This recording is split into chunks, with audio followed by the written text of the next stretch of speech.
Welcome back to the deep dive.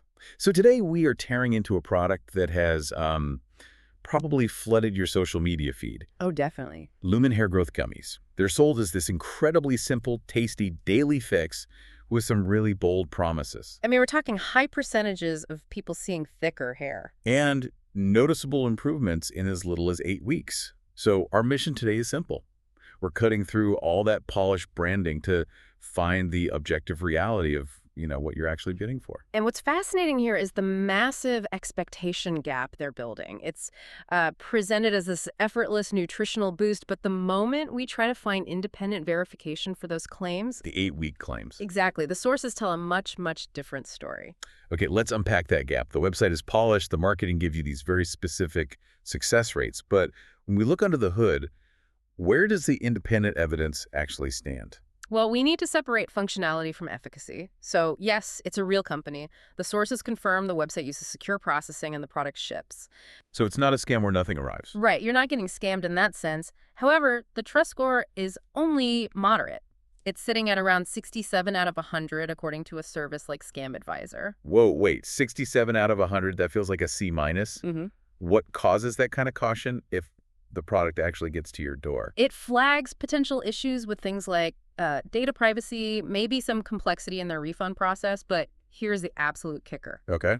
Our sources found zero, absolutely zero, published peer-reviewed clinical trials on this exact Lumina formula. So those percentages they advertise are?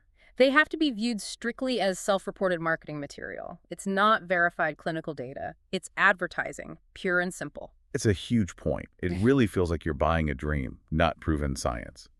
So let's pivot and talk about the reality based on what, real hair clinics and dermatologists say.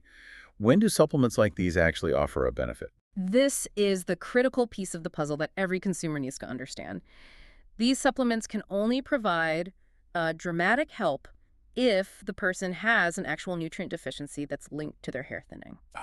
We're talking about specific issues like low iron or ferritin, maybe a significant vitamin D deficit, or a measurable lack of biotin or zinc. So if your hair loss is genetic or it's from a systemic issue like a thyroid problem or even just chronic stress, the gummies won't override those bigger root causes. Precisely. They are not a growth stimulant like, say, a prescription treatment. The sources are very clear.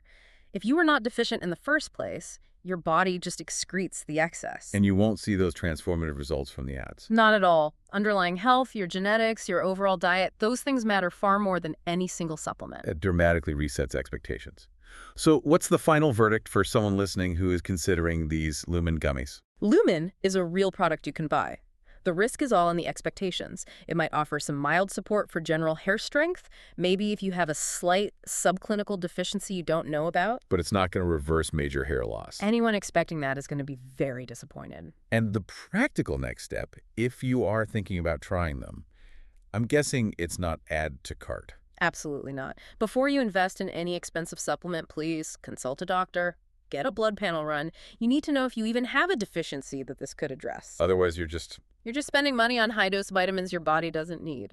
So the main takeaway seems to be that being a smart consumer means understanding the huge gulf between a product that successfully ships and a claim that is clinically verified. And since the sources indicate that genetics and other major health issues are the dominant factors in hair loss, it raises an important question for you to consider.